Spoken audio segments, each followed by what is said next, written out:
everybody, Dr. Nelson here. This is an interactive video lesson about scale drawings of polygons. So this is how this activity works. The first couple pages of your notes, you're going to work with me. So whatever you see me do on this video, I want you to copy down on your notes. And then you're going to have a chance to pause the video and then try some problems on your own. And then at the end, you can see how you did. All right? So let's get started. So here we have a problem. It says rectangle B is a scale copy of rectangle A, right? So that means B is a copy of A. So that means A is the original.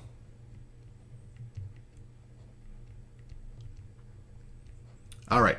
So notice that the size of the original going to the copy is larger, right? So that'll give us a big hint about what we're trying to do. So the question says, what scale factor takes A, rectangle A, to rectangle B? All right. So the way you get the scale factor is you have to come up with two sides that are corresponding, all right? So what I'm going to do is I'm going to take this side right here, which is 25. And then the corresponding side of the original is 10. And the way you get the scale factor, it's a ratio or a fraction, right? It's a ratio of the copy value over the original value.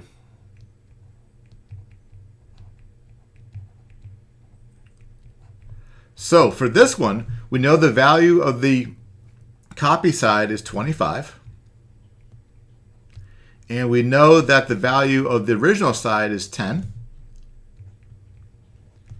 And now we can do it several different ways. We could reduce this, right? So I know 25 divided by 10, okay? I could reduce that to 5 halves. Or I know that 5 halves can be written as 2.5. All right, so the scale factor for this problem is 2.5. All right, let's turn the page and take a look at this problem. So this one says shape B is a scale copy of shape C, okay? So again, B is the copy, and C is the original. All right, so the question is determine the value of n. So here is n, okay? So what I've done is I laid out the two steps you have to follow to get that answer. All right, so determine the value of n. So step number one is determine the scale factor. And what we just learned is to get the scale factor, it's the copy value, right, divided by the original. And in order to do that, you need to come up with two values that are on corresponding sides, right? So the only two we can choose from actually is the 3 and also the 2. So we know that the ratio is going to be 3 over 2, which gives us a scale factor of 1.5. All right, so there's our first part. The scale factor is 1.5. So now to get the value of n, we have to multiply the corresponding side of the unknown by the scale factor.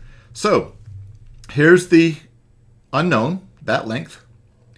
And the corresponding side over here is 8, right? Is 8. So we have to do 1.5 times 8.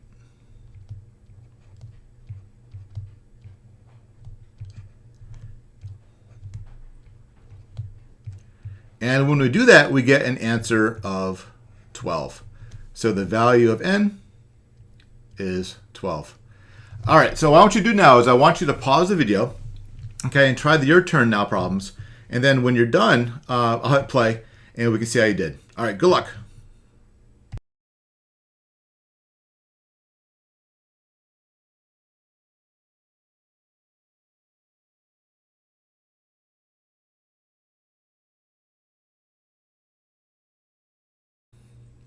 All right, welcome back. Let's see how you did. So what I want you to do is I want you to check your work as I do the problems for you. All right. So here we have two triangles, right? We know that triangle D is a scale copy of triangle C, right? So we're going from a larger shape to a smaller, okay? And the question is, what is the scale factor that takes triangle C to D? All right. Now, again, the way we get the scale factor, it's the copy over the original.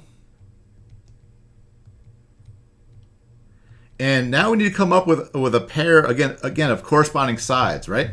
So I'm going to go with 9, which corresponds with the 12. All right. So again, the copy value is 9. And the original value is 12. And when I reduce this, we get a value of 3/4. All right. So the scale factor, okay, from triangle C to D is 3/4. And that makes sense because when an image shrinks, that means the scale factor is less than 1. Let's test it one more time with the other set of corresponding sides, right? So here we have 12 and we have 16. So if I have 12/16 and I reduce it, guess what? We also get 3/4. All right, finally, let's take a look at this one. All right, so again, here we have shape X and Y, okay? And X is a copy of Y. And we want to know what the value of C is, which is right here, right? So step number 1, determine the scale factor. Again, you need to come up with a pair of corresponding sides, right? So we know that the copy has a value of 8, and the original, which corresponds, is 10. So I know that 8/10 reduces down to 4/5. All right. So the first part, the scale factor, when we go from Y to X, is 4/5. Now we got to multiply 4/5, okay, by the corresponding side of the unknown, right? Now the unknown is C, right? So what corresponds with that is 16. I'm going to write that as 16 over 1. And then now, let's see, can I cross reduce? I cannot. So 4 times 16 is 64. And 5 times 1 is 5. And I know that 5 can go into 64 12 times with a remainder of 4. So it'll be 12 and 4/5. And there's your answer. All right. Now, don't always expect your answer to be a nice whole number. This one, again, is a mixed number. All right. How'd you do?